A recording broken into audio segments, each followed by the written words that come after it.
Good afternoon, everyone, and welcome to Fasken's continuing series of webinars on doing business in the new reality. I want to welcome you to today's webinar, which deals with remote work and is presented by the Labor and Employment and Human Rights Group. My name is Matt Link. I'm a partner in the group's Toronto office, and I'm so pleased to be joined today with a group of my fellow LEHR partners from across Canada. Rhonda Grintuch from our Montreal office, Bonny Mac in Toronto, and Lorene Novakowski in Vancouver. A couple of quick housekeeping items before we get started with the main part of the presentation. At the end of this seminar, there is a survey that will be available for you to answer. We would strongly encourage you, if you have the time, to click on the link underneath the video to fill in that survey. These surveys in the past have helped us very greatly, including in terms of determining what topics to cover in the future. And remote work, the topic we'll be talking about today, is one of the ones that was suggested in a prior survey. With respect to questions, if at any time during the program you have a question, please go ahead and enter a question to the chat box below. At the end of the program, we'll have a Q&A portion, and we'll try and address as many of your questions as possible. And of course, if we don't get to everyone, obviously feel free to reach out to the presenters directly afterwards. Our contact information is all going to be in the material that's available to you at the bottom of your screen, and it's going to be emailed to you. Second last, with respect to our upcoming COVID-19 related webinars, we'd ask you to visit Fasken Institute section of our firm's website at fasken.com, and then also remind you of our COVID-19 Knowledge Center at fasken.com, which is continually updated with bulletins, blog posts, and upcoming webinar information. And for those of you interested in labor and employment and human rights materials, I'll just make a quick plug for our HR Space Bulletin and our daily cross-Canada roundup of all employment law and legislative developments during this COVID time period. We can move to the next slide.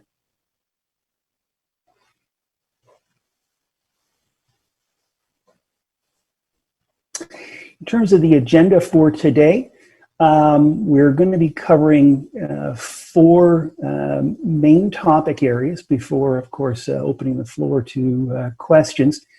Rhonda will start by reviewing the health and safety obligations and human rights issues regarding remote work. I'll then be touching on some lessons learned from remote work during COVID-19 and talk a little bit about the things you might want to consider in extending remote work arrangements on a semi-permanent or permanent basis. Lorene will then cover the issue of how to properly prepare a remote work policy.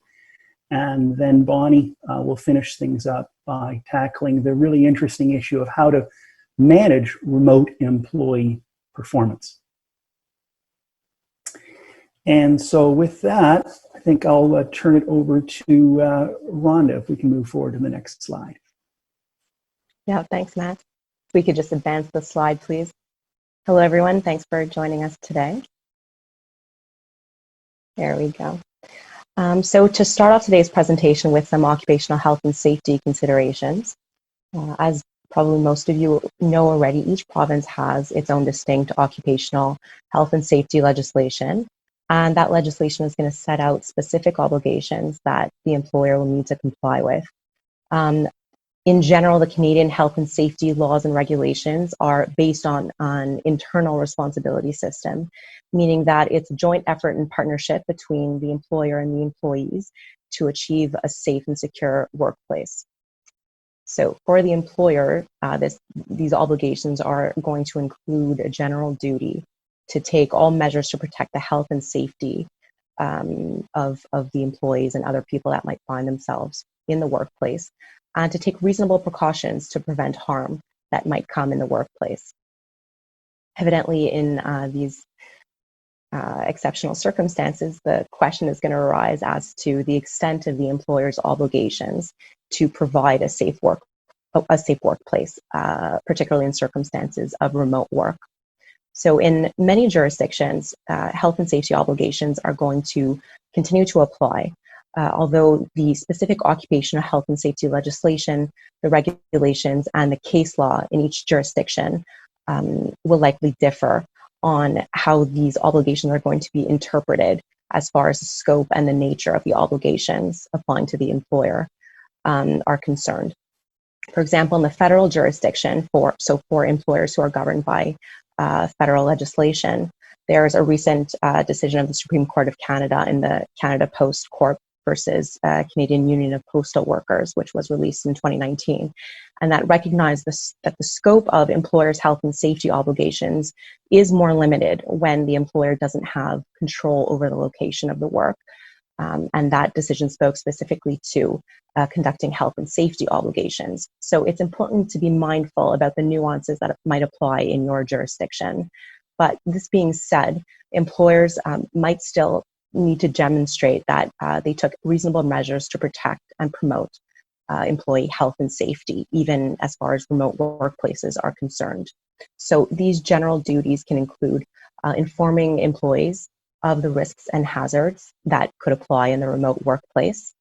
And it's important to be mindful of the fact that the risks and hazards are not necessarily only linked to physical hazards, but also potentially psychological issues that could arise. So thinking of employees' mental health well-being, isolation that they might feel due to lack of socialization or community life with colleagues. So this is an important facet to keep in mind, for an employer to keep in mind, and make sure that employees are aware of.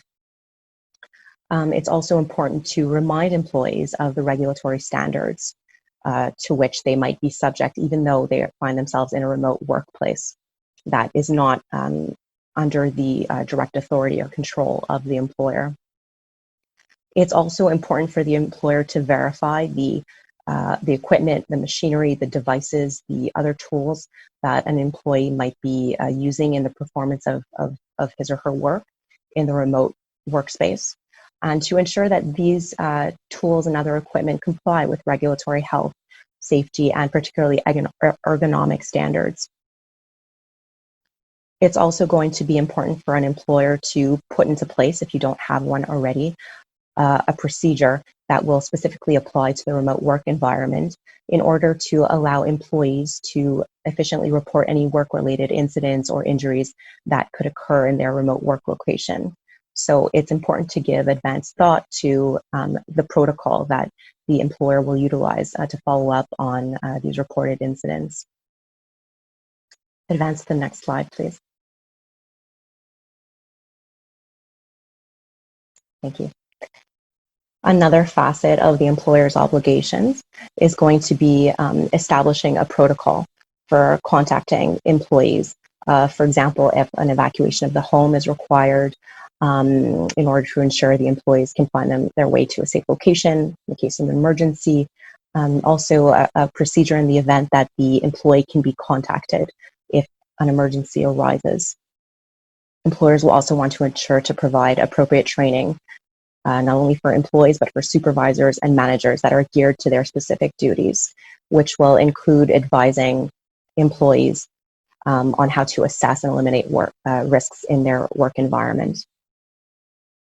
And there's some other facets of occupational health and safety considerations that will be addressed a little bit later in this presentation by Lorene. Can we advance to the next slide, please? What you'll find on the upcoming slides is going to be some jurisdiction-specific guidance from the occupational health and safety authorities that you'll be able to click on to see for more guidance on how to adapt your policy to remote work arrangements. Advance to the next slide, please. And you'll see here the links for Saskatchewan on the federal jurisdiction. Advance to the next slide, please. The next aspect that I'll be addressing is human rights considerations and accommodation obligations that an employer should be mindful of. So as I mentioned earlier, each province has its own set of employment laws, and there's another set of laws that apply to the federal jurisdiction. Now, what we've seen with this pandemic is that it's brought to the forefront a lot of issues of human rights and accommodations, in particular because a lot of employees with young children must now find themselves in a tenuous balance between holding full-time jobs and ensuring childcare without the normal support systems like childcare and school that they would generally in normal times have in place. Some employees might also find themselves requiring time off because they themselves are ill or because they need to care for family members who are ill and who might be living with them. Other employees might be concerned about the health of members of their household who have existing medical conditions that place them in a vulnerable category as far as COVID-19 is concerned. So employers might find themselves managing or in the future having to manage an influx of requests for either leaves or for modified work arrangements to permit employees to continue to working remote, or in fact even requests to permit employees to continue working remotely even after they are recalled to the workplace. So the first point that the employer should keep in mind is whether there is a job protected leave that's applicable under employment standards legislation. These tend to be unpaid. In some jurisdictions like Ontario, Alberta, BC, job protected leaves specifically related to COVID-19 were enacted. And these, depending on the jurisdiction, this COVID-19 related leave can cover employees who are in isolation or quarantine due to COVID-19 or who might need to be away from work in order to care for children because of school and daycare closures or otherwise to care for relatives.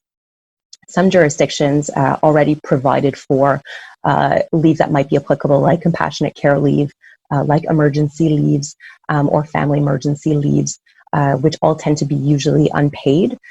In Quebec, however, an employee is entitled to take up to 10 days of family obligations leave. And if the employee has attained a certain period of service, then they could be eligible for 2 paid days of leave amongst those 10 days.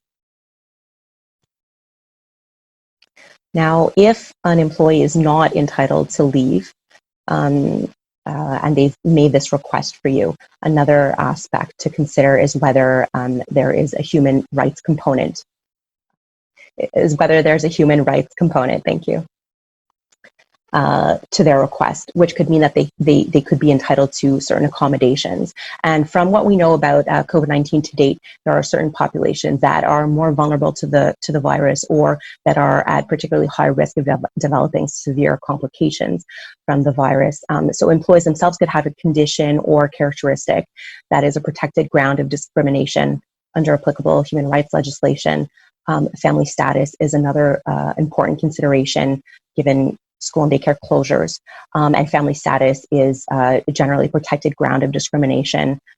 Quebec is an exception. However, even in Quebec, other considerations such as other statutory leaves or other occupational health and safety considerations could apply with respect to these requests that you might be fielding from employees.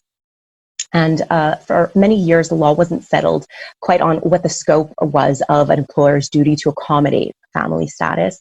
The issue was clarified in a decision a few years ago where by the Federal Court of Appeal, where a 4-part test was enacted. I won't get into the details of each component of the test, but to set out the facts of the case briefly, an employee was she was a full-time border agent with the Canadian Border Services Agency.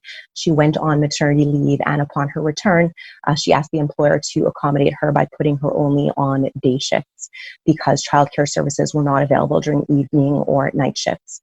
The employer refused on the grounds that full-time employees had to share the burden of taking these night shifts, and to give only her full-time day shifts would be unfair to the other employees in the workforce. So the 4-part test that the Court of Appeal discussed in the decision was for the purpose of determining whether the obligation to accommodate parental obligations was limited to substantial childcare obligations or not, and specifically the substantial childcare obligations are going to engage the parent's legal liability. So this is the facet that we need to be looking at to determine whether family status is going to trigger family status accommodations or not. The employer does not have a duty to accommodate personal choices, such as participating, somebody wants their child to participate in certain sports activities that happen to be occurring during the day. However, there are different considerations at play when an employee does not have access to support or childcare during the day, which might directly encroach with their work responsibilities. So the Federal Court of Appeal stated that the employee must have made reasonable efforts to find reasonable alternative solutions to assist them in meeting their childcare obligations, and it must be found that no reasonable alternative was available.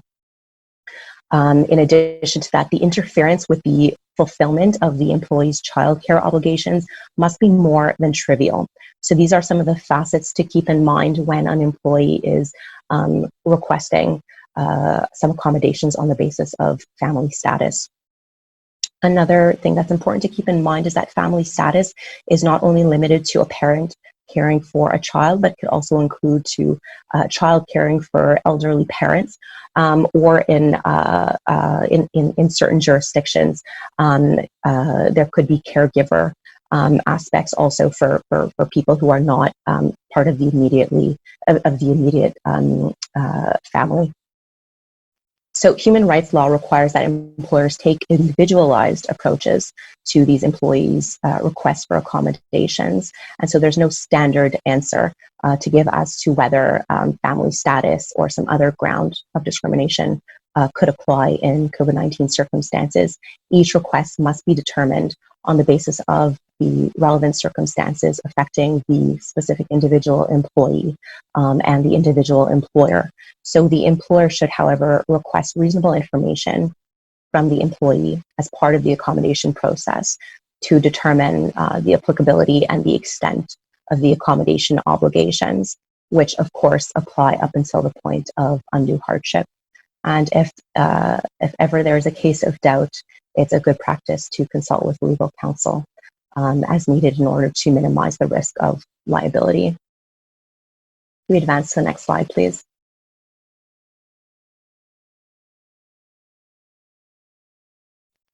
Another important component to consider is discrimination, bullying, and harassment, which is not limited to physical, the employer's physical premises, but of course can happen online, and an employer should be mindful and vigilant that these types of prohibited behaviors could occur between employees even when they are working remotely. So in addition to prohibiting harassment on grounds protected by human rights legislation, most jurisdictions in Canada now also require employers to take active steps to prevent workplace violence and harassment and to put a stop to it when they're informed that an incident of harassment or of bullying has occurred.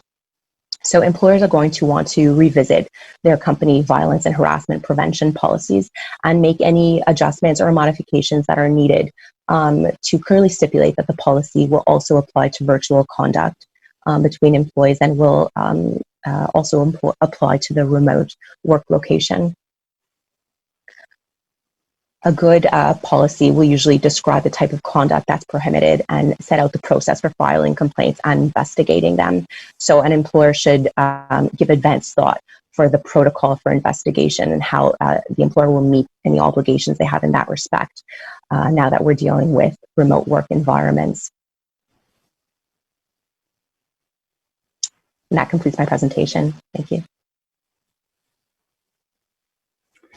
Thanks very much, Rhonda. So if we can move on to the next slide. I'm going to be talking a little bit about the lessons learned from remote work during COVID-19 and the considerations that employers should keep in mind as you're thinking about whether to extend a remote work arrangement beyond the pandemic. So what are some of the lessons that we've learned? First of all, we've learned that employees can work remotely on a regular basis, and they can do so successfully. I think in terms of a number of our clients with workforces in traditional office settings, the concern had always been in terms of moving over to a remote work arrangement. You know, we don't have the technology. There's concerns about employees not being motivated. Without supervision, productivity will drop. Well, the COVID-19 experience has shown us that employers and employees can operate in a manner that they may not have thought possible prior to the pandemic. Remote work can work. The technology can work and does work, and as the past number of months have shown, we've learned new practice management habits, become more familiar with technology, introduced efficiencies, and we can generally do most things from a remote location. That being said, while remote work is underway, we've learned that it's important to nevertheless make an effort to reach out to employees to help them feel connected, and that this is something that's critical. It can take place in the form of a regular team meeting, group meeting, or one-on-ones. And that applies even in situations where, for example, as a manager or supervisor or HR professional, you know, you have strong relationships with your employees. You may have known them for years. It's still important to continue those relationships, to nurture them from a distance. You know, expressing appreciation to staff, acknowledging birthdays, other celebratory events like service milestones, that sort of thing, and even having a virtual drink over the ever-growing number of video conferencing options is something to consider. And although they can present their own challenges, and knock on wood, we've not had any such challenges so far in this presentation, what we're learning is that video conferencing is a powerful tool that can keep employees connected to their employer. And I think even more so, can be used to overcome the impersonal tone that email or a text message can sometimes take. Again, that's not to say that you're not going to have issues. I know in the early days of the pandemic, we've probably all seen videos on YouTube of someone who's in a Zoom or WebEx conference. They forget the video is on and they go off and they're feeding the dog or they're taking out the trash or something else like that. But I mean, that's a minor hiccup. And the reality is that video conferencing options are so much more sophisticated than they were even 3 or 4 years ago. And that will continue to expand with each update. Next slide, please.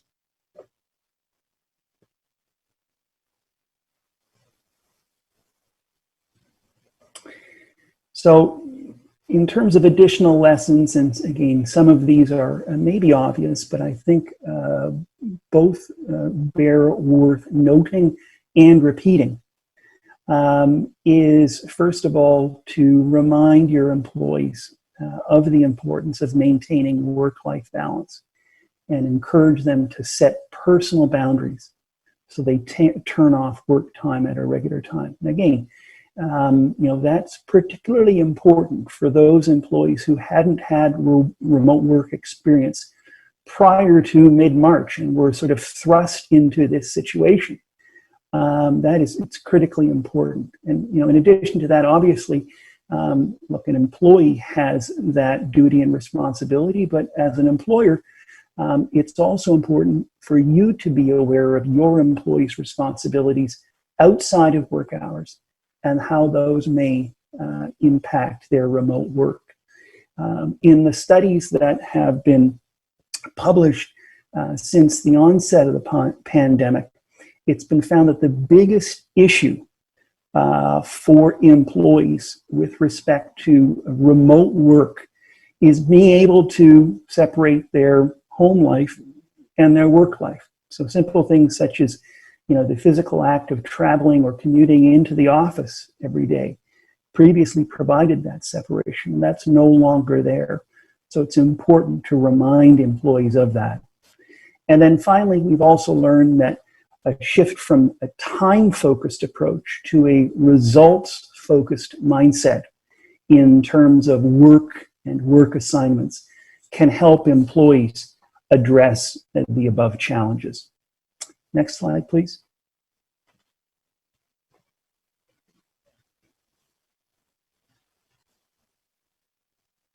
So, again, we're still in the pandemic. Businesses are reopening. Plans for some employers are underway to return to the workplace in a limited format. But at the same time, employers are still considering, given the relative success of the remote work experiment, whether to make those temporary remote work arrangements permanent or semi-permanent. And there's just a couple of things that we wanted to review for you as you're, considering whether that works for you, your business, and your employees. First of all, it's important to note that the ability to work remotely on a permanent basis is still largely industry dependent. There was an excellent Stats Canada study that was published just this past Thursday that looked at the number of jobs in Canada that can plausibly be performed remotely under normal circumstances, so the remote work capacity that the Canadian economy has, and then compared that to the actual reported remote work activity during the first weeks of the pandemic. And then also considered the types of jobs that could be done remotely, where they were located and who holds them. And the findings were quite interesting. Overall, the study found that 4 in 10, so 38.9% of Canadian workers are in jobs that can plausibly be carried out on a remote basis. Interestingly, when looking at those workers that actually worked remotely during the last 2 weeks of March, so early on in the pandemic, that number was 39.1%. So the plausible ability to work from home and the actual ability to work from home are almost identical. And so those findings suggest that the Canadian labor market, A, responded very quickly to the pandemic, but it did so by increasing the prevalence of remote work to its almost maximum capacity. In terms of industries that are suited towards remote work versus ones that are not, we find areas such as finance, insurance, educational services, professional, scientific, and technical services at the top of the list. And then at the bottom, with limited or almost no remote work capacity, industries such as retail, manufacturing, hospitality, arts and entertainment, transportation, and warehousing. And finally, the study found that financially vulnerable workers appear to have the lowest remote work capacity. That also includes individuals under the age of 25 and those with an education at the level of a secondary school diploma or less. The next important point that you want to consider is to not make a decision based on the COVID-19 remote work experience alone. At the end of the day, the employee's response, however great that may be during an emergency situation, simply may not be sustainable. There was a recent Harvard Business Review article that surveyed largely CEOs, C-suite executive, and senior managers during the first few weeks of remote work during the pandemic. And the response was very interesting. These leaders and managers described the remote work experience and being thrust to the remote work experience as energizing them, that they never felt more productive. They felt vitalized. And every important task which they had previously put off for a month or a year or many years is now being done. And again, the description from these executives and managers is that, you know, when there's a crisis in place, people tend to unite and things get done that previously the company had not been able to achieve. The publishers of the article, though, then returned several weeks later and found the situation was a little bit different. The adrenaline-fueled first few weeks of the response was replaced by frustration, complacency, and concern. Some will call it regression, others call it war room fatigue. Essentially, you're not able to keep up the pace of work engaged in remotely at the beginning of a crisis. At the end of the day, what you want to do is work through the regression that ultimately sets in and get to a place of finding a balance before making any critical operational decisions about moving from a traditional office workplace to one that's sort of exclusively remote one. Third, just because you can have employees work remotely on a permanent or semi-permanent basis doesn't mean you should. Again, I'm sure we read every single day about yet another employer that is promising to maintain their remote work arrangements even after COVID-19 is resolved, and even governments have gotten into that. I read recently that the PEI provincial government announced in late May that it is working on a plan of having a full third of its public service workforce continue to work from home after the pandemic. The difficulty with all that is that working from home doesn't work for everyone. And if you look at studies that talk about the balance between work and family life, the reality is not everyone is good at working from home. Not everyone is able to, again, separate their home life from their work life when that work life is carried out at home. And in terms of studies, like I said previously, that have been published since COVID-19 at the present time, it looks like a mix of work at home and remote work, 3 days at home, 2 days in the office, or vice versa, is something that the majority of employers are contemplating going forward in terms of any kind of semi-permanency of a quasi-permanent remote work relationship. Next slide, please.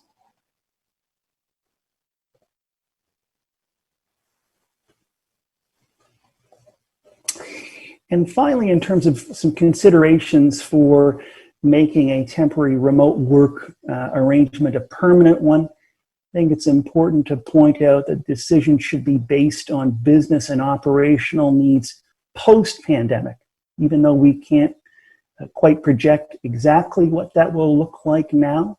That's how the decision, what decision should be based on, not on the current crisis as it now stands.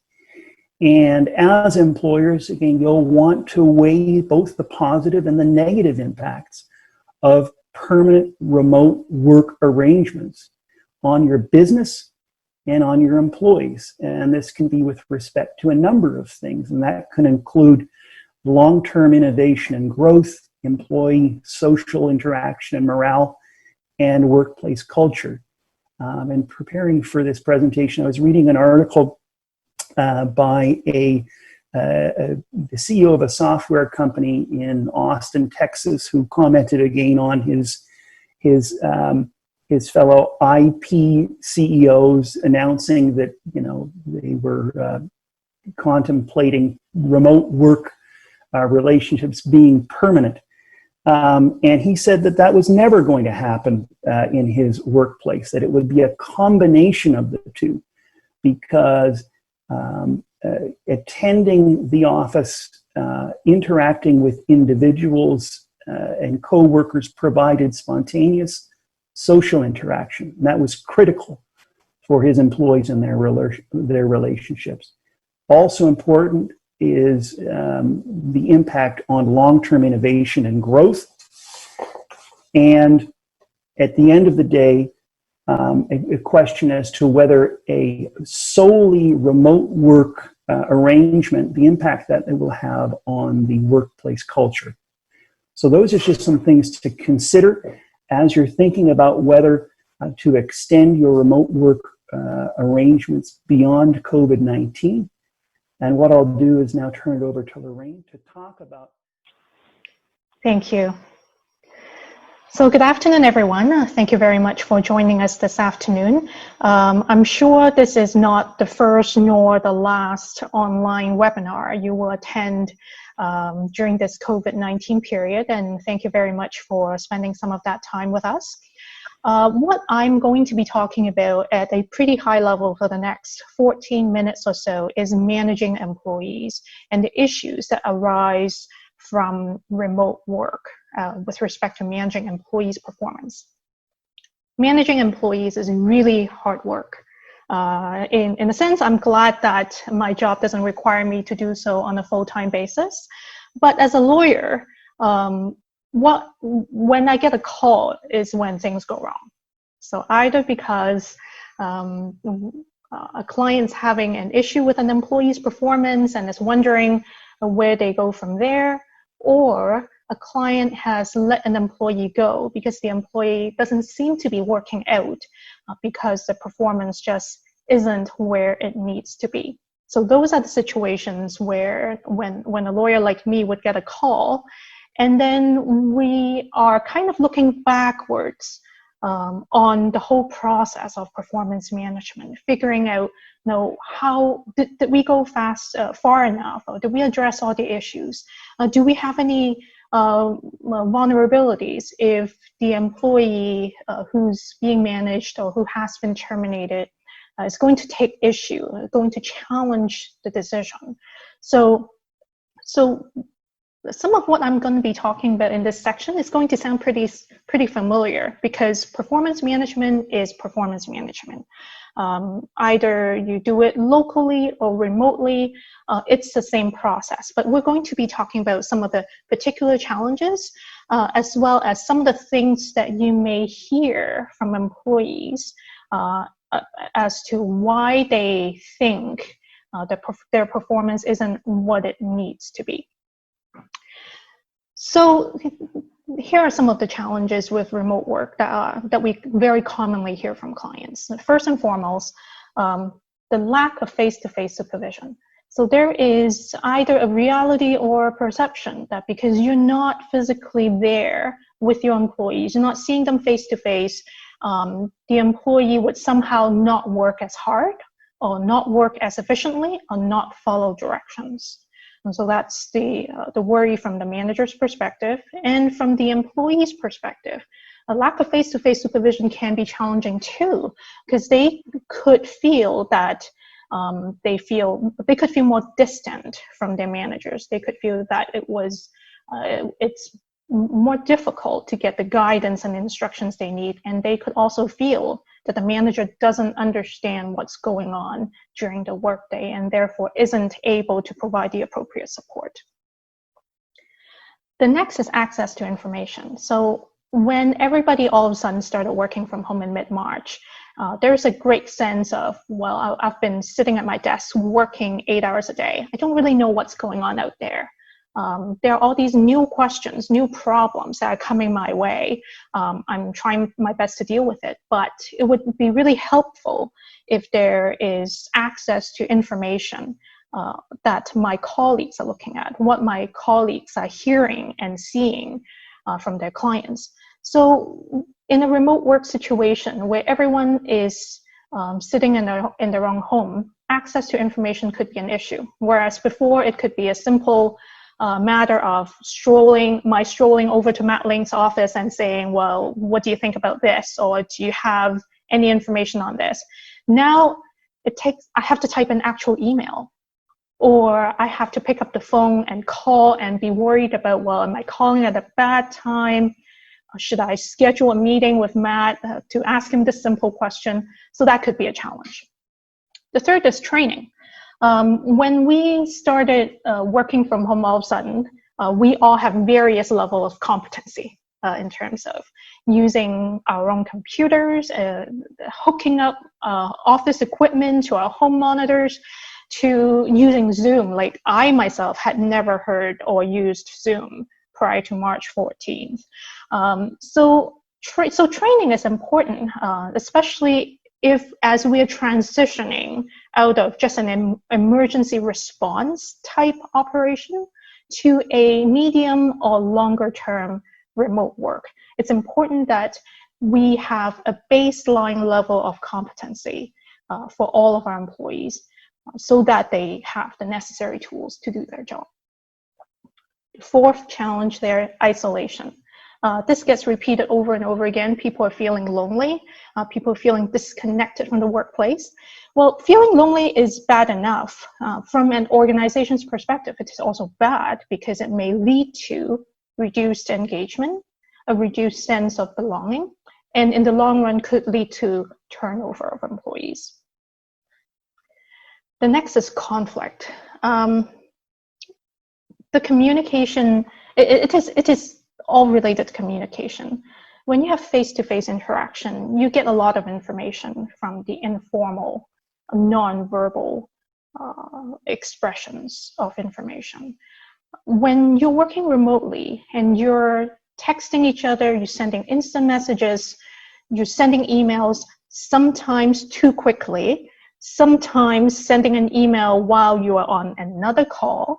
We've all had that experience, and sometimes things get lost in the message or it gets misinterpreted, and there is less of an opportunity during remote work for us to, for example, for me to realize that I've just sent an email to a colleague that could be interpreted as being blunt and short and maybe perhaps rude.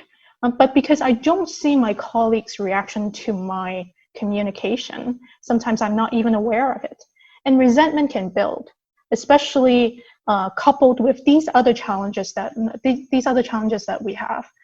It could result in conflict, and it is definitely an issue. Workplace conflict is nothing new, but the nature of remote work is such that it could give rise to conflicts where that wouldn't otherwise occur. And last but not least is distraction. Remember a few years ago, there was a video that went viral of a professor who was giving an interview on the BBC, and his child wandered in. Well, that was like this big news item. Everyone was laughing about it, and they became kind of celebrities for 15 minutes. Well, that scene is playing out in home offices all over the world, probably thousands of times a day. It's nothing new now because schools are closed, daycares are closed. There is nowhere to put our children other than at home. So for folks with young children or school-age children, this is definitely a challenge. But even for those of us who don't have children in the immediate vicinity, being in a home environment does present its own set of distractions. Now, one might be tempted to put in a load of laundry before the beginning of the day, and then have to switch it over to the dryer a couple hours later. Delivery person is knocking on the door with your Amazon packages, that kind of thing. And so these are some of the challenges that we hear from clients, some of the things that they worry about when it comes to remote work.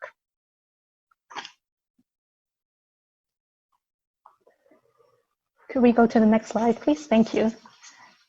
So what are some of the strategies to addressing these challenges? So when we're looking at these strategies, think of them not only as positive steps that you can take in order to manage and improve your employees' performance, and manage and improve your team's performance. Think of it as that, of course, and that's the primary goal of performance management, is to make sure that you have high performance team. But if we do get to that end of the line where the organization makes the decision that this particular employee is not working out, what are some of the things that are commonly raised to challenge such a decision? So what if the employee is to hire a lawyer and challenge the decision on the basis that the employee hasn't gone far enough, or that this performance issue is just a pretext to cover up an ulterior motive for letting the employee go? What are some of the things that we need to be able to show that as an employer we have done in order to protect ourselves from these claims? The first is related to what Matt was saying earlier about the experience we've had during the COVID time so far, is that whereas there was a common perception that employees are less productive when they're at home because of the distractions, etc., that has actually not been the actual experience many of our clients have. Many of our clients are saying that people are actually as productive, if more productive, after they started working from home. So it's really, the first step is really an attitude adjustment. Don't go in with a preconceived notion that, for example, you have an employee who pre-remote work, pre-COVID, you already had some concerns about. Don't go in with the preconceived notions that, oh, it's just going to go downhill from here with respect to that employee, because that is not exactly the experience many of our clients have during this time. So that's an attitude adjustment the employer needs to make. But what about employees? Employees also need to make the attitude adjustment from looking at their home as some place that they go to relax, that some place as completely personal, and transition to a mindset where they have to accept that there are certain times or certain locations that they need to allocate to work. And this work isn't going to be just checking emails and making sure that things are okay. You actually have to transition to doing a regular day's work, productive work, while at home. And it is incumbent upon managers to help employees make that attitude adjustment. And we'll talk about some suggestions about how to do that a bit later on. The second strategy is cultivate trust. So to a large extent, the perceptions about remote work, to a large extent, is based on a lack of trust on the employees. We don't trust that this person is going to do his or her job if we're not watching him or her. We don't trust that this person isn't going to run out to the liquor store in the middle of the day or to run an errand. It comes down to a lack of trust.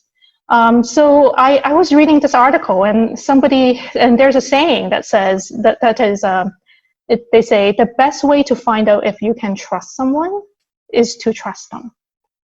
So in other words, you don't know whether they could do it until you give them an opportunity to succeed or fail. So because of remote work, it is impossible to continuously monitor an employee. I doubt that most of you have time to do that anyway, even in the traditional office environment.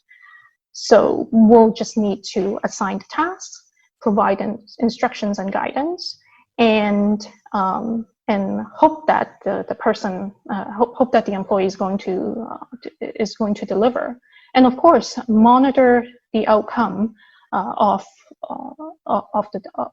the work as well. As it is not possible to monitor the process, monitoring outcome is how you can measure productivity. And perhaps more important than ever, it is important to regularly check in with employees instead of assigning a task, assigning a project, and then just waiting till the deadline to see whether the employee delivers or not.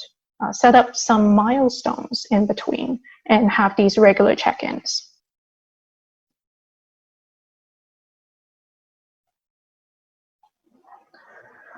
And then the third point is going to sound very familiar to a lot of managers. Set and communicate expectations. So again, it's the same in the local world and the remote world of work. We still need to do that.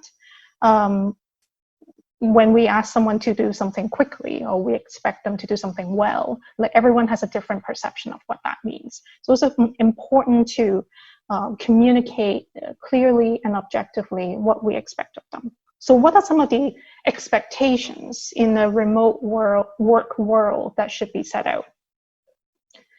The first is hours of work.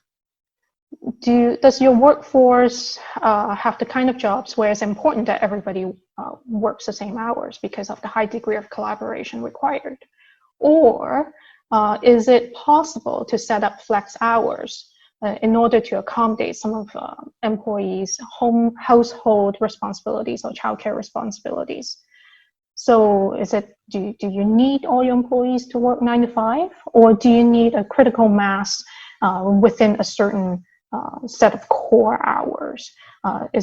So perhaps it's okay for some employees to start earlier and end earlier, others to start later and end later, but have that overlap of core hours. What is the process of requesting flex scheduling? Working from home doesn't mean free for all. That doesn't mean you get to set your own timetable on an ad hoc basis whenever you want. There needs to be communication of expectations of, okay, if you need a particular arrangement, for example, an employee may say, well, I need to work a split shift because there are certain childcare responsibilities I need to take care of in the middle of the day. So I will work for 4 hours from 7 to 11, and then I'll take a couple hours off, and then I'll log back on. So what's the process for requesting that kind of a change, and how would managers assess the requests and coordinate among the different workers? Expectations regarding meetings. How early can meetings begin, and how late can meetings go? Again, working from home isn't a free-for-all. Just because we're all self-isolating within our homes and not really going anywhere doesn't mean that your employees or your managers, for that matter, are available 24/7. Set some boundaries and expectations about when meetings can begin and end. The use of emails.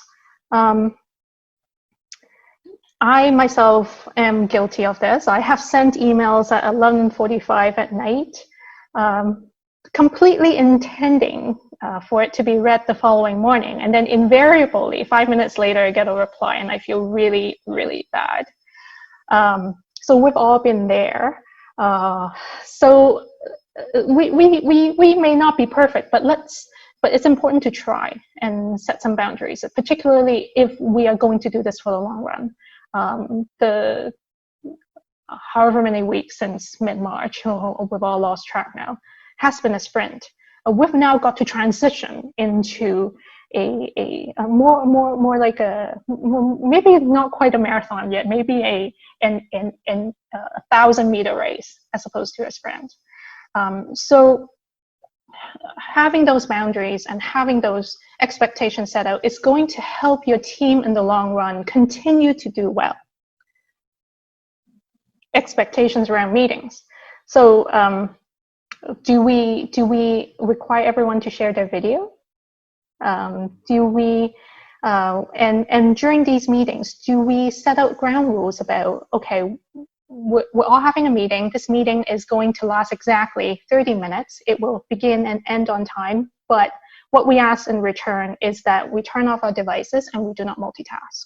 And sharing the video helps make sure to help keep people honest about not multitasking. Again, we've all been guilty of it.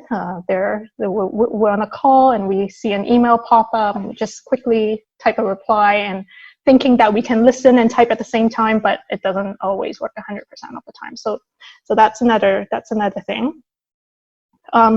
Managers can also communicate and provide coaching on things like the physical setup of the home office in order to help the employees have set boundaries and have a proper transition from home life to work life.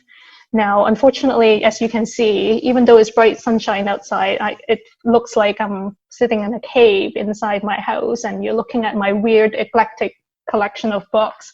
So unfortunately, when I bought this house in 2014, having a home studio wasn't on my wish list of what I should have. But there are things that managers can coach employees on, and perhaps resources that the company, that the employee can provide. One of the associates in our group in Toronto famously delivered monitors from our office to the other lawyers' houses, just so that everybody can work off of their usual monitor instead of the laptop monitor. So even things like that, those are steps that an employer can take.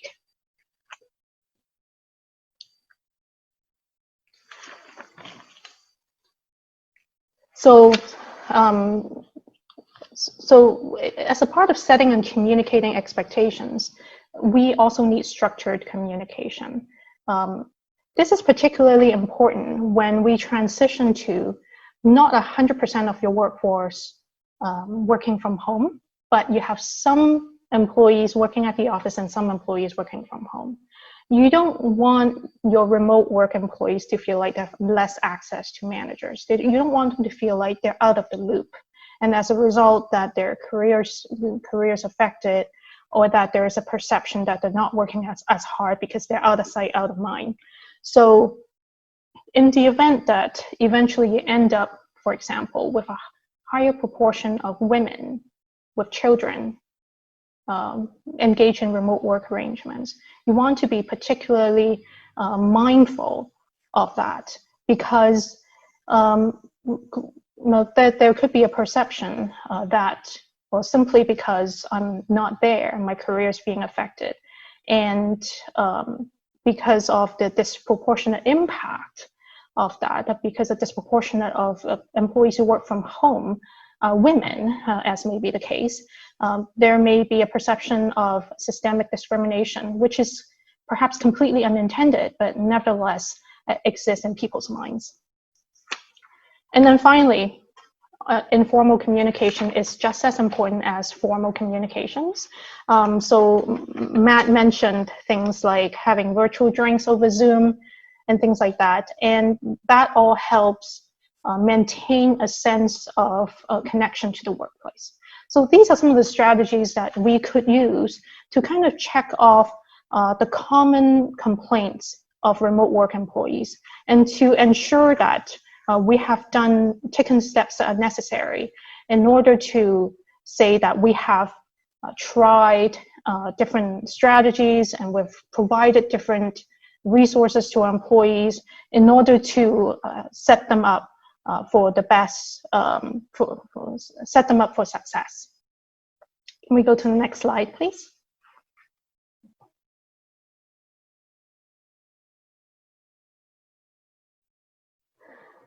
So there are certain issues affecting performance. We talked about the parents who work from home. Having difficult conversations remotely. I've been asked this a few times. There have been a number of difficult conversations that people need to have with their employees. And my advice is always, well, treat it as you would the normal conversation. Like, you want to make sure that you set aside sufficient time. Like, you're not trying to squeeze the conversation in the 5 minutes that you have between two calls, because you want to be sensitive to how to how the employees is feeling, and you want to make sure that you communicate clearly. Other than that, just use your good instincts as managers. Having those conversations remotely is no different. Look for burnout. Like I was saying, it has been a sprint, but now may be a time to transition to something that resembles more like a longer distance race. And folks have asked about vacation, whether they can require employees to take vacation. The answer is yes. As an employer, you have the right to decide when employees take vacation. And in any event, it is a good idea. Even though we're all not going on vacation, as in we're not leaving country or leaving city, it is still a good idea for employees to have downtime. But the key is make sure that employees actually have downtime. So things like arranging for coverage, communicating expectations about how often they need to check their emails while they're on vacation, if at all, those would be important. So if we could go to the next slide, please.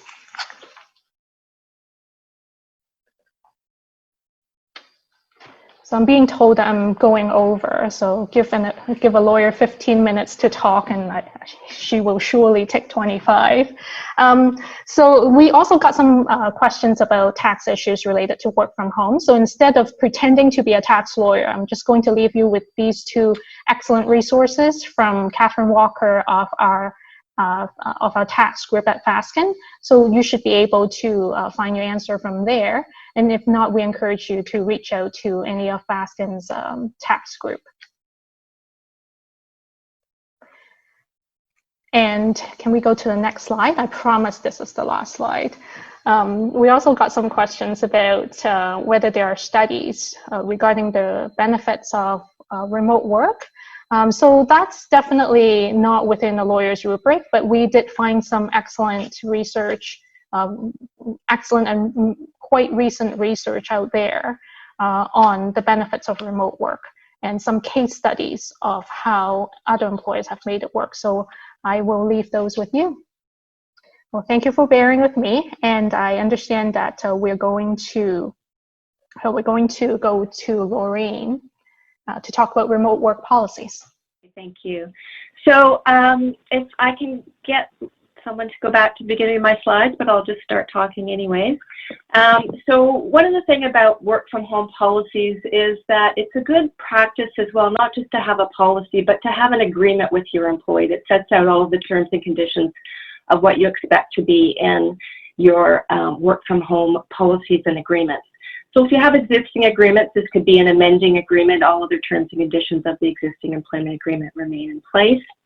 And some of the things that you should think about that would be included in this agreement would be things like employment standards legislation, which in most provinces and federally have provisions for employers being required to bear the cost of work-related items. Also things such as privacy and confidentiality, protecting personal information and confidentiality, occupational health and safety, as Rhonda talked about a bit, human rights, duty to accommodate, and then other considerations. Bonnie's just mentioned tax, issues in relation to home insurance. All of those can be included in your agreement. So if I could go to the next slide. The other thing is to think about how long is this agreement going to go for. So it could be current state when schools and childcare centers reopen, could be post-pandemic. We heard Matt talk about, how long is this going to last, and a lot of that is changing. It's the slide before this one, please. And so you have to be cognizant of thinking about what's the term of this agreement going to be, because if you're setting an expectation that it's now a term and condition that the employee gets to work from home, and then you decide later to change that, you don't want to create a situation where now it's potentially a constructive dismissal. So how you could deal with that is in this agreement, make it discretionary. It's a discretionary and at the choice of the employer when to change the work location and go back to the office. So if I could have the next slide, please. The other thing to think about is whose equipment is it, who's providing the materials and the supports, who's paying for supplies, who's paying for the internet. It's the slide before, sorry. Thanks. And so as I said, in a lot of provinces, there's provisions in the employment standards legislation that says an employee cannot be required to pay for the employer's cost of business. So you might think about providing some supplies and materials and paying for some cost of internet. That might be a lump sum amount. You might consider having the employee provide their bill and then deciding which is personal and business use. That might be difficult, so a lump sum amount might be easier. And then whose devices are they? Maybe you already have a bring your own device policy. Maybe it is the property of the owner, in which case you want in this agreement to have provisions that say that the employee will return the devices at the end of the arrangement. And then you might want to have a process for how that will be dealt with, in terms of the employee has so many days to return equipment when the employment terminates or the employee goes back to the office. And then also a way to follow up and recover if for some reason you don't get the equipment back, because as in many provinces, you have to specifically agree with the employee as to how you can recover a debt. You should also have a provision in this agreement that says supplies and materials paid for by the employer are only to be used for business use and not personal use. And then also include who's going to pay for the other costs of being in the home. So maybe heat, hydro, insurance, that make it clear that those are all costs of the employee. So if I could have the next slide, please, on confidentiality and security standards. So employers need to set clear expectations for ongoing protection of company property in these policies and agreements, and include a process for what happens when there's a breach or how to deal with disposal or destruction of records. So most of you should already have a breach notification policy. You can cross-reference that to your work from home policies and agreements, but you should also review those to make sure that they would be substantive enough to deal with individuals who are working from home. And my recommendation would be to expressly include in this agreement that the employee is given a timeline. So for example, if you become aware of a breach, you have 24 hours to let and include the name of the person they're supposed to notify. So set that out very clearly in addition to cross-referencing your breach notification policy. You can also cross-reference your privacy management plan and the obligations in relation to following confidentiality and privacy rules. You could also include specifics in your agreement, such as employees using proper password protection for computers that they're using in their homes, and how to deal with other family member access to confidential and personal information. You can include the granularity in these kind of agreements of thinking about, are you going to allow employees to print? Some employers, some companies have policies that say if you're working from home, you may not print. So what kind of materials are your employees going to have, given the nature of your industry? And you may choose not to allow it. If you choose to allow it, then you need to think about paper being generated, and in the office you'd go to the recycle bin and destroy it to be shredded, but how are you going to deal with that for employees working from home? So again, cross-reference your record disposal policy, but think specifically about what the process and the procedure is for employees who are working from home and how you're going to deal with that, and set that out in your agreement. If I could have the next slide. The other issues are in relation to thinking about hours of work and employee status and entitlements. So are your employees who are working from home, are they exempt or are they non-exempt? And you might want to specifically call that out in these agreements for a specific employee given their status. If they're non-exempt, you want to cross-reference your overtime policy, and it should say something to the effect of, you must get written approval in advance to work overtime, so that you don't get a situation 6 months in where the employee says, well, I worked all this overtime and I'm telling you about it now. Think about as well having a process to require employees to report hours. So Many provinces require, under employment standards legislation, that you keep track of all hours worked, regardless of whether the person's exempt or not. Some provinces, such as British Columbia, require for occupational services, occupational health and safety, where people are working remotely and working alone, that they log in and log off each day. So you could use something like that electronically for having people logging in and logging off to try and keep track of hours. You might think about other kinds of monitoring for productivity, but you might get into some privacy issues. But if you're going to be monitoring, that should be a term of your agreement as well. And then think about if people are going to be logging in and logging out. If they're sick that day, they need to be reporting in that they're not able to work because they're sick, particularly if they're going to use a sick day bank. And then also in this agreement and your policies, cross-reference all your other policies that apply, such as Rhonda talked about, your harassment policies and anything to do with your code of conduct. If I could have the next slide, please. So under occupational health and safety, we heard about the Canada Post decision, but I think if it's a workplace and someone's being designated to work from home, the best approach is to consider that the employer can be liable for what happens in that workplace. And you can do that a number of ways. So first of all, provide the health and safety standards to the employee that you expect them to follow. And write into your agreements that employees will agree to follow those safe work practices. Also write in that the employee agrees to maintain designated and dedicated workspaces that meet their occupational health and safety and ergonomic standards. And you could append what those standards are to this agreement. Other things that you could do is you could have electronic tools where an employee watches a video about how to set up their workstation ergonomically, how to prevent strain injuries, and you could require them to watch these videos as part of the agreement that they've agreed to review the videos and follow the guidance that is set out in those videos.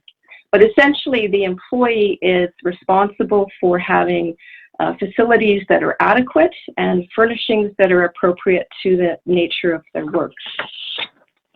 If I can have the next slide, please.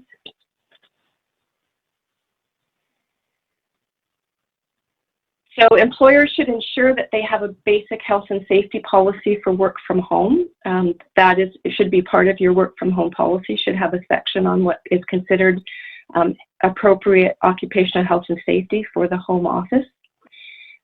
If the employee conducts a hazard review and lets the employer know that for some reason they don't think their home is safe, the question would be whether the employer needs to pay for the cost of home improvement.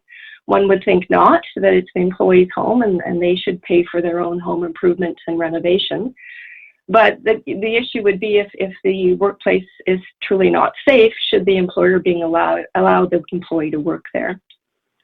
And then as Rhonda discussed, if there's an accident, you should have a process and set out in this agreement that the employee reports the accident. You should include how soon they have to report it after it happens and to whom they report it. And then you can also have your normal sort of root cause investigation for the workplace accident. And last, you should include in this agreement and in your work from home policies that there may be on-site visits and that the employee is aware that there might be an on-site safety and suitability visit by the employer to ensure the basic safety standards are met. Of course, you'd want to give notice to the employee before you ended up at their house to do the visit, but you would want to set out in this agreement that you have the right to do so. Thank you. Those are my comments.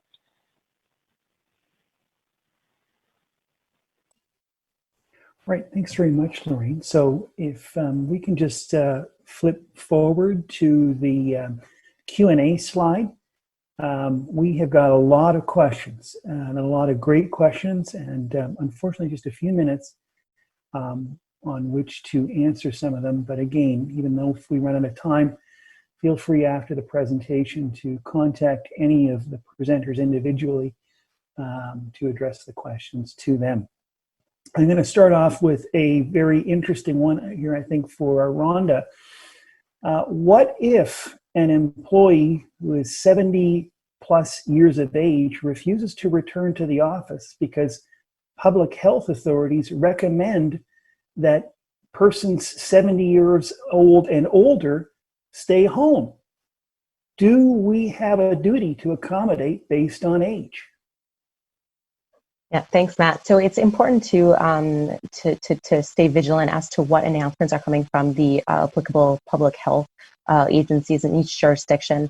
I think the word recommend is important here for the moment. As far as I'm aware, it's a recommendation. It's not a requirement.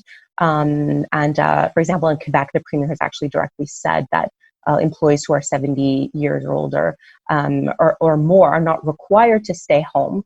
But of course, if we're considering bringing them back to work, there are overlapping occupational health and safety considerations and human rights considerations that I think we need to be mindful of.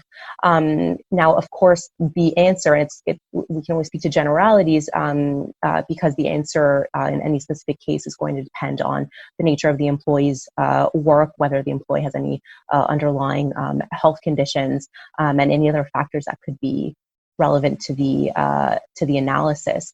If the employee is requiring that they stay home from the employer's premises, telework, the appropriateness of telework could be considered, and I think is a good option, but it's not going to be possible in all cases. There are other options that are available to employers and employees, namely ensuring physical safe distancing between, for example, the particular employee's workstation and other workstations, perhaps staggering shifts so that the employee is in contact with fewer people, ensuring to remind the employee of other health and safety protocols that should be ensured to be respected to protect the employee's health. There could be personal protective equipment that could be applicable to ensure that the employer is meeting their health and safety obligations to ensure the safety of this person. But as we've said earlier, it's a collaborative process.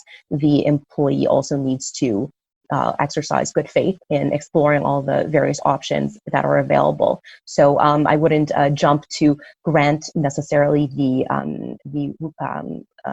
requirement that the employee work from home, but it's important to have a collaborative process and explore other options that could be available, and certainly to keep in mind that yes, in general the public health authorities are saying that employees age 70 years and over do fall under a specific risk category, so we need to be mindful of any adjustments that are necessary in those cases.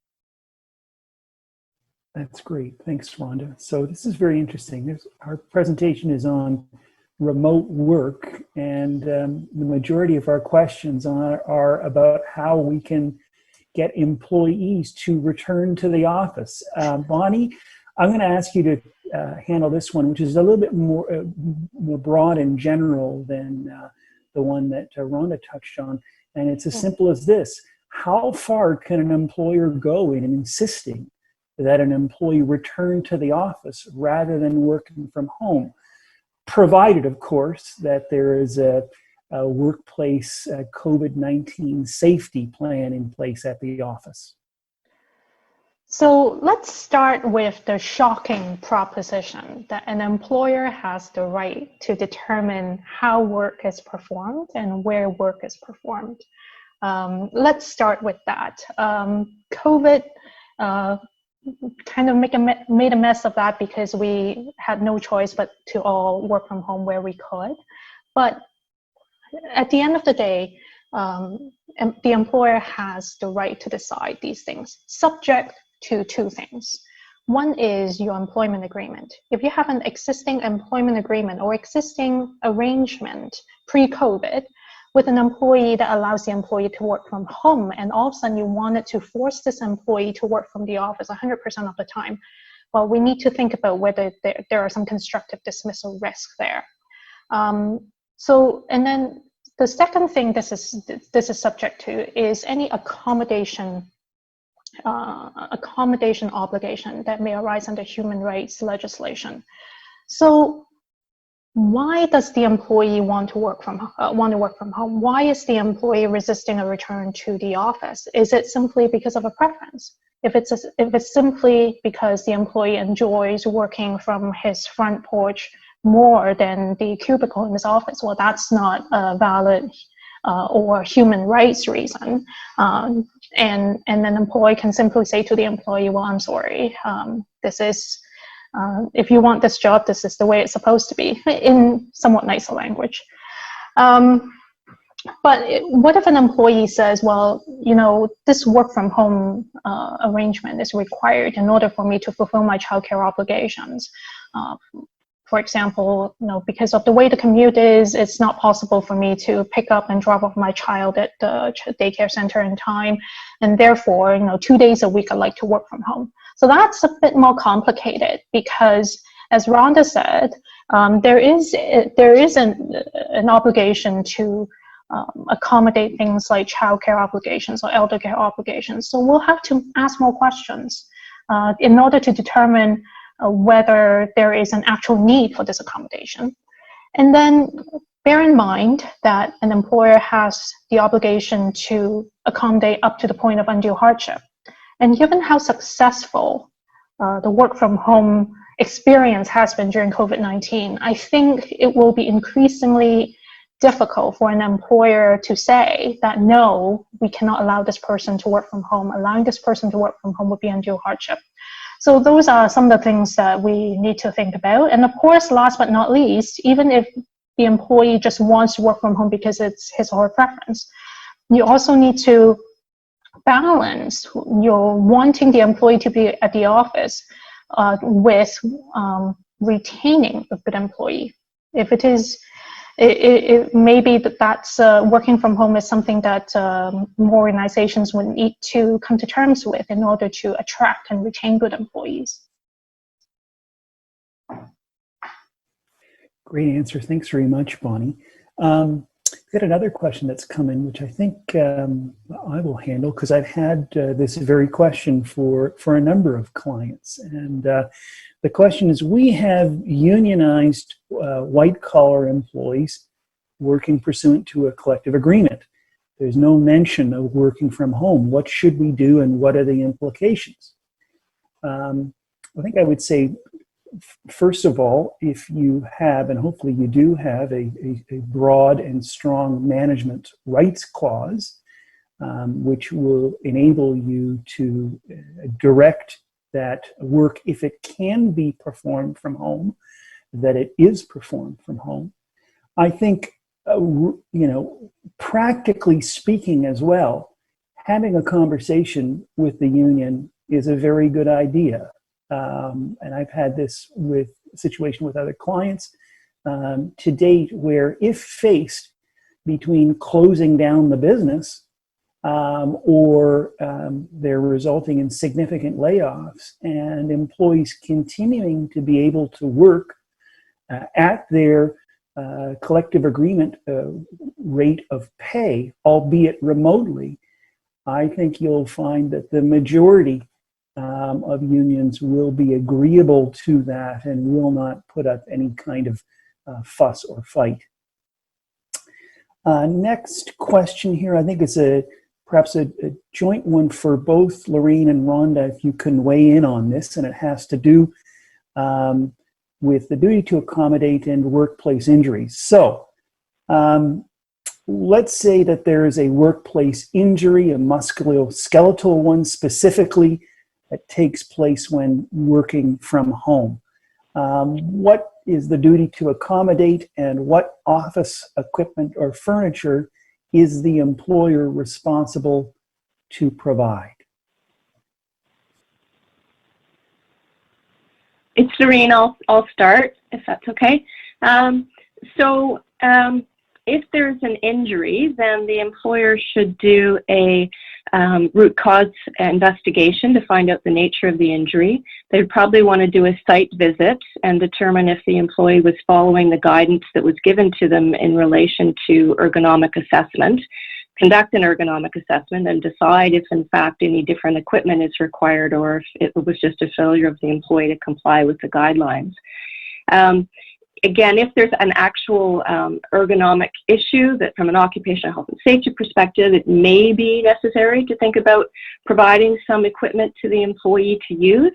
But in that case, it would clearly be made set out in the agreement that's the property of the employer, only to be used for this purpose while the employee is working at home, returned when the employee is no longer working from home. Rhonda? Yeah, I think in general, it's important to highlight that there could be, a requirement to provide specific equipment in this particular case, but generally that obligation on an employer to provide specific equipment to an employee at home is going to apply when there's either a specific diagnosis or, for example, when the equipment is considered to be indispensable to the employee's work. So long as all other health and safety obligations are being addressed and met, absent any particular circumstances, we don't generally see there to be a duty to provide equipment to employees. So it would need to be indispensable and necessary to the execution of work. Or in the specific case, like in this one, where there's an injury or an accident that arose, or in the case of a specific diagnosis, where the employer requires that special material. Thanks very much, Rhonda. So we just got time for just a few more questions, and unfortunately our time is limited. And this one I'm going to go back to Bonny and ask about forced vacation. So the question here is, right now, because all staff are remote, no one is taking vacation. Is it possible to require staff to take X amount of vacation at a certain point in time? For example, the week before the Christmas holidays? The short answer is yes, it is possible. We touched on this briefly during my part of the presentation. But what you need to look out for is that under provincial employment standards legislation, in your jurisdiction, there may be restrictions on the employer's ability to schedule employees to take vacation, such as the restriction of only able to unilaterally schedule vacation 1 or 2 weeks at a time. So you can't, for example, unilaterally schedule employees to take every Friday off between now and September. You can obtain the employee's agreement to do that, but if you're looking to schedule employees to take vacation unilaterally, there are restrictions. And I think in one of the provinces, I forget which now, there is actually an advance notice requirement. So you have to give at least 1 or 2 weeks notice that you're scheduling employees to take vacation at a particular time. So a lot of times the approach that a lot of our clients take is a two-step approach.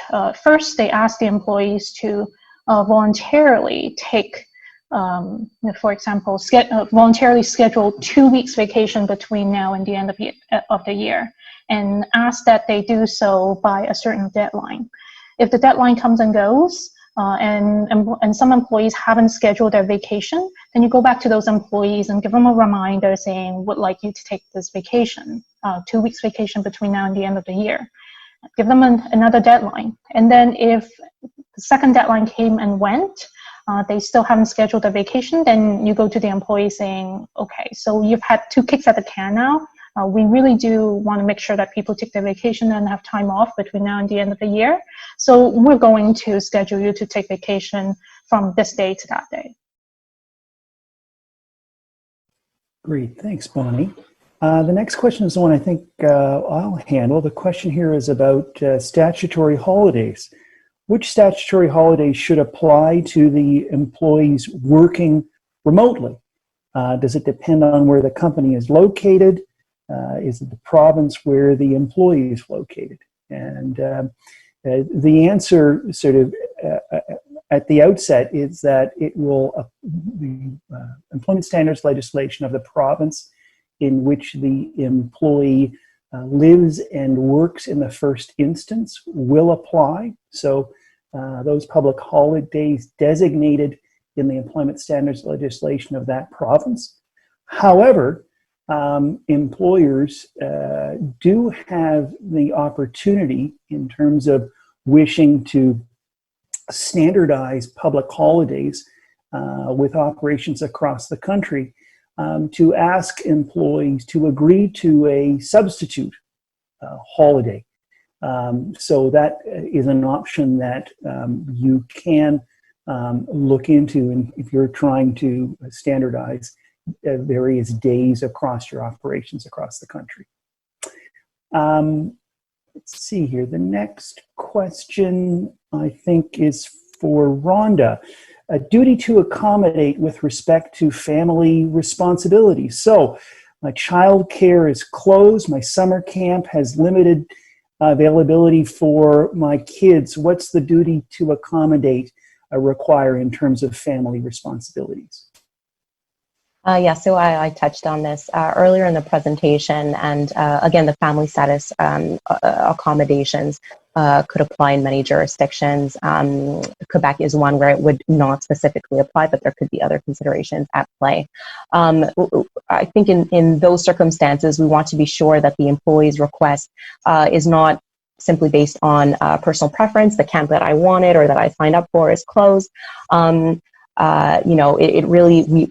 really need to see a real adverse impact or real disadvantage to the employee in order to consider whether the family status accommodations are triggered or not in the employee's specific case. And so, like in any other case of protected grounds under human rights legislation, the employer is going to want to ask certain questions to identify the protected ground that the employee is claiming, the type of accommodations the employee is claiming. But there are also obligations on the employee that will need to be explored. So are other supports or caregiving arrangements available to this employee? And remember that it is an individualized approach. So a single parent, for example, we might need to take a different approach to a single parent's circumstances than parents that are in a two-parent household, because different factors could apply. Similarly, an only child who is caring for a sick parent would need to take perhaps a different approach to that versus cases where that's the circumstances are a bit different. And based on the information that's gathered by the employer, you'll want to assess the reasonableness of the accommodations that the employee is asking for and engage in this collaborative process to determine what is a reasonable accommodation measure in circumstances short of undue hardship. So again, and Bonny spoke to this, flexibility in start times could be appropriate, changing work shifts could be appropriate. Some employees might also want to take, schedule their vacation, maybe even on short notice in order to accommodate the fact that a 2-week camp that they'd signed up for is now no longer available. And it's also important that once the accommodations or the adjustments that are determined to be made in any particular case, I think it's important that the employer be aware of their duty to follow up with the employee and make sure that the accommodations are appropriate. And see if any further adjustments would need to be required. Great, thanks very much, Rhonda. So I think we've got just time for one last question, and I'll throw this one to Lorene, to you. It's about remote work and the impact of STD, LTD, and sick leave plans on remote work employees. Thanks. I touched on the sick leave plans a bit, requiring employees to report that they're sick and take a sick day. And so reporting hours is going to be important throughout this.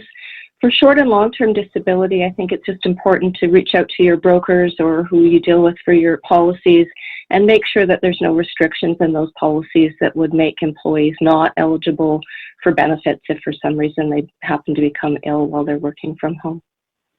Great, thanks very much.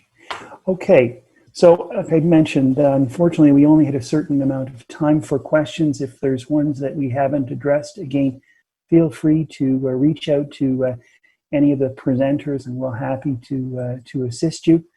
Just some final comments. Again, as I indicated at the beginning of our presentation, feel free to consult Fasken's COVID-19 Knowledge Center. It really is a wealth of information, and I think you will find answers to, I think, many of the burning questions that you're thinking about day to day. And finally, one last plug. If you've not already subscribed to Fasken's HR Space Bulletin. Like I said, the good people in our group are churning out these bulletins on a daily basis. You will find both legislative updates and developments in the law as it relates to employment, labor, and human rights, particularly during this pandemic.